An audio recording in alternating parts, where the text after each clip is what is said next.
Alors oui, ne vous moquez pas, je me suis battu contre mon chat et c'est elle qui a gagné, donc je me suis dit allez j'assume et je garde ça. Il n'y avait rien pour cacher en plus. Bon d'ailleurs je vais vous la montrer. Regardez là, non mais... Et en plus c'est elle qui m'a battu, mais... Tu crois pas que t'abuses un peu? Non mais réellement? Bon. Mais bon allez, là n'est pas le sujet, dans cette vidéo je vais vous expliquer mon rapide passage de l'iPhone 12 Pro Max à l'iPhone 4. Cette vidéo n'a pas de but particulier mais je trouvais intéressant de voir l'évolution entre ces iPhones. Mais déjà ce qui frappe c'est la taille, l'iPhone 4 fait 3,5 pouces tandis que l'iPhone 12 Pro Max en fait 6,7. Honnêtement ça choque.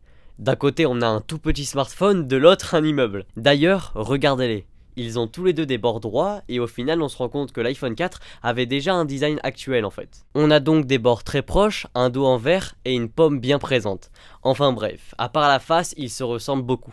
Ah, la face avant, avec de gros bords en haut et en bas. Apple n'a pas décidé de s'en séparer tout de suite avant de trouver une meilleure solution, notamment de déverrouillage. Et au final, regardez, ils avaient raison. Face ID est la meilleure reconnaissance faciale qu'on ait pu avoir sur un smartphone. Et c'est selon moi le meilleur moyen de déverrouillage. D'ailleurs l'iPhone 4 n'avait pas de moyen de déverrouillage biométrique. Vous étiez donc obligé de taper votre code, comme aujourd'hui avec les masques. Une fois votre code tapé, vous atterrissez sur l'écran d'accueil. Et là encore, iOS, et plus particulièrement iOS 7, n'a pas tant changé que ça. Alors aujourd'hui on a un design bien plus actuel, des widgets, mais c'est pour dire à quel point l'OS était déjà bon à l'époque. Apple avait vraiment mis l'accent sur l'expérience utilisateur pour la rendre top. Ils avaient vanté l'App Store, son lot d'applications et de jeux vraiment introuvable ailleurs. iOS était vraiment apprécié parce que c'était sûrement le seul bon système d'exploitation à l'époque. Ils ont sûrement perdu de ses clients à cause de la concurrence, mais il reste encore très aimé. Sans compter la durée de vie des iPhones qui était vraiment bonne, de 3 ans, même si Apple a quasiment doublé ce chiffre avec l'iPhone 12 Pro Max. La partie photo, bien que bonne à l'époque, n'a plus rien à voir avec ce nouvel iPhone. Je vous mets quelques exemples, c'est frappant. La luminosité est bien moindre, le piqué est vraiment pas top,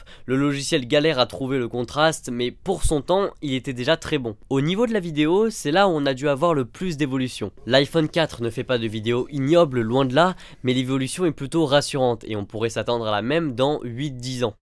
Bon, sinon, je trouve que cet iPhone a vraiment un charme. D'ailleurs, je ne sais pas si vous le savez, mais cet iPhone est doté de la toute première puce d'Apple sur un iPhone, la puce A4, et dire que maintenant on en est à la A14. Ça m'intriguait pas mal et j'ai donc voulu voir ce que cet iPhone 4 avait dans le ventre. Bon, malheureusement il tourne sous iOS 7, donc il n'y a pas beaucoup de jeux que j'ai pu tester, vu qu'ils sont tous développés avec minimum iOS 9. Mais j'ai donc pu tester Geometry Dash, qui paraît comme un jeu simple, mais c'est quand même un iPhone qui est sorti il y a 11 ans, et ben il tourne encore super bien. Apple avait vraiment géré avec leur premier processeur. Et puis, mis à part les jeux, l'interface est encore relativement fluide.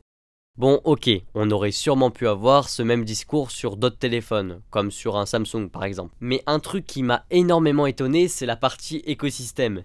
Et oui, il y a vraiment une interaction entre l'iPhone 4 et l'iPhone 12 Pro Max. On n'a pas AirDrop mais iCloud Drive pour partager ses photos, mais on a aussi la synchronisation des messages, des contacts entre des iPhones qui ont 11 ans d'écart. Et je pense que c'est à partir de cet iPhone qu'Apple a vraiment pris au sérieux le monde du smartphone. C'est là où on a vu arriver la consommation de contenu, de jeux vidéo, de photos ou encore de vidéos sur des iPhones, et même sur des smartphones en général. Et ils ont raison de continuer. Regardez, les smartphones sont la chose qu'on utilise le plus au quotidien. Ils peuvent remplacer un ordinateur, un appareil photo, un baladeur MP3 ou encore une petite console de jeu. D'ailleurs, maintenant que j'y pense, l'évolution est très logique au final. Après l'iPhone 4, on a eu l'iPhone 4S, qui a pas forcément apporté beaucoup de nouveautés, mais c'est le rôle d'une gamme S. Bah, il a quand même apporté la puce A5, un nouvel appareil photo, mais aussi et surtout la prise en charge de la 3G+. Et oui, hein, pas la 4G+, vraiment la 3G+, à l'époque c'était... Et ensuite on a eu l'iPhone 5. Qui a apporté un nouveau design avec un écran plus grand, une puce aussi plus performante, mais c'est surtout l'iPhone 5S qui a un peu changé les choses, notamment avec l'arrivée de Touch ID, le moyen de déverrouillage d'Apple, le capteur d'empreinte digitale. Et c'était vraiment une révolution, on pouvait déverrouiller notre iPhone simplement et en toute sécurité, et même faire des achats sur l'App Store par exemple. Et c'était l'iPhone le plus abouti, et c'est l'iPhone le plus beau qu'on ait connu selon moi. Et c'est d'ailleurs pour ça qu'Apple en a fait une version SE en 2016. Bon, après on a eu le passage de l'iPhone 6 qui n'a pas plu à tout le monde, en particulier à cause de son design, mais le smartphone était surpuissant.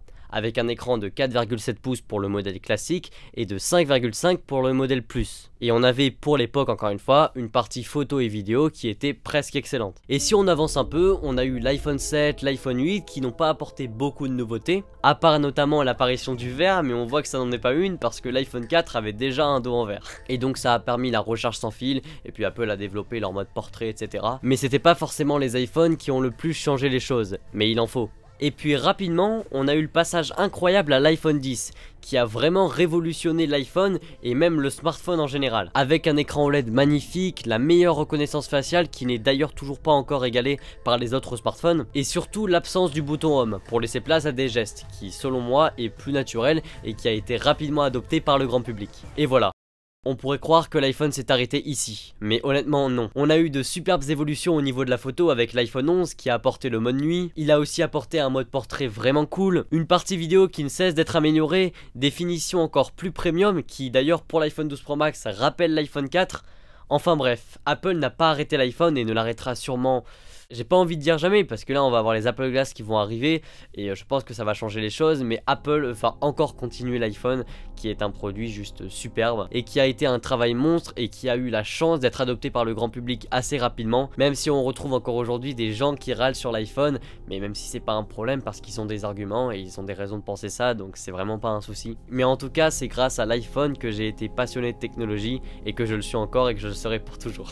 Et donc voilà, j'espère que cette vidéo vous a plu, une vidéo un petit peu particulière mais j'avais vraiment besoin de parler de l'iPhone 4 parce que c'est mon tout premier iPhone et je pense que c'est aussi l'iPhone de beaucoup d'entre vous. N'hésitez pas de me le dire dans les commentaires, de liker la vidéo, de la partager et de vous abonner à ma chaîne YouTube, ça me ferait extrêmement plaisir.